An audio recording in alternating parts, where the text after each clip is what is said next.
நமக்கு என்ன வேணும்னாலும் திருக்குறள் உண்டு.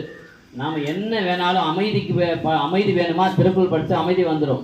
படிப்பு வேணுமா திருக்குறள் படித்தா படிப்பு வந்துடும். சாதிக்கணும்னு நினைக்கணுமா திருக்குறள் படித்தா சாதிச்சிடலாம். ஆனால் அந்த திருக்குறளை ஆழமாக படிக்கணும். இப்போ நீங்களாம் சொல்லுவீங்களே, இப்போ உங்கள் அப்பா அம்மா கூட வீட்டில் பேசிப்பாங்கல்ல, நானும் நல்லா படித்தேன், அந்த ஆளும் நல்லா படித்தான், ஆனால் அவன் மட்டும் நல்லா இருக்கான், என்ன நல்லா இருக்க முடியாது, அது காரணம் என்னுடைய ஊழ்வினை அப்படின்னு சொல்லுவாங்க நிறைய பேர். எனக்கு தலைவன் இந்த மாதிரி எழுதிட்டான், இறைவன் இந்த மாதிரி எழுதிட்டான்னு சொல்லுவாங்க. ஆனால் நம்ம அப்படி சொல்லக்கூடாது.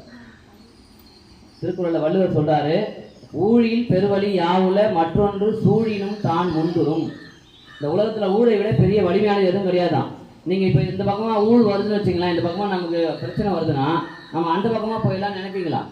ஆனா அந்த பக்கமா போனாலும் அந்த ஊழ் வந்து அங்க நிற்குமா. சரி, இந்த பக்கமா போகலான்னு பார்த்தாலும் இங்க வந்து நிற்குமா.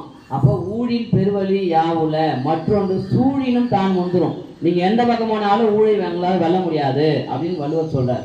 அப்போ எப்படி தான் நாங்கள் ஊழை ஜெயிக்கிறது அப்படின்னா, அவர் அடுத்து சொல்றாரு பாருங்க, ஊழையும் உப்பக்கம் காண்பர் உழைவின்றி தாழாது உயற்றுபவர். ஒருவேளை உங்க தலையில எழுதிட்டான் இறைவன், இதான் உங்களுக்கு எழுதிட்டானா அதை நீங்க ஜெயிக்கலாம். எப்படி ஜெயிக்கலாம்னா, உழைவின்றி தாழாது உயற்றுபவர். நீங்க தூங்கும் போதும் அல்லது வேற எப்பவுமே எந்த டைம்லயும் அதை பத்தியே சிந்திக்கணும். நீங்க ஏதாவது ஒரு கலெக்டர் ஆகணும்னு நினைச்சீங்கன்னா அந்த கலெக்டரை பத்திக்கான அதுக்கான வேலையே நீங்க தொடர்ந்து செய்யணும். இப்பத்துல இருந்து அது மாதிரி பண்ணணும்.